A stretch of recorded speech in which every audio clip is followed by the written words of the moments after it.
দুজন শক্তিশালী যোদ্ধা হলেন ধৈর্য ও সময়। ভবিষ্যৎ হলো এমন একটা কিছু যা প্রত্যেক 1 ঘন্টায় 60 মিনিটের হারে পৌঁছে যায়।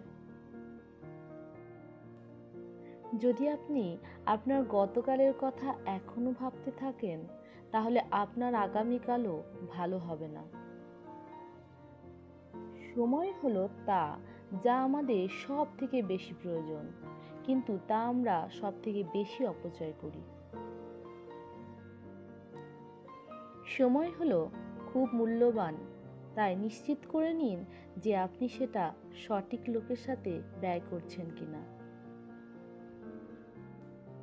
সময় হলো ফ্রি, তবে এটি অমূল্য। আপনি এটিকে রাখতে পারবেন না, তবে ব্যয় করতে পারবেন, আর একবার অপব্যয়িত হলে আর ফিরে পাবেন না। কোনো মানুষই জ্ঞানী হয়ে জন্মলাভ করে না, সময় মানুষকে পরিপক্ক করে। বিধাতা সময় না দিয়ে মানুষের উপরে কিছুই চাপিয়ে দেন না। পৃথিবীতে সময়ের তুলনায় একটা জিনিসই আছে যা অধিক মূল্যবান, তা হলো আমরা যেখানে সময় খরচ করে থাকি।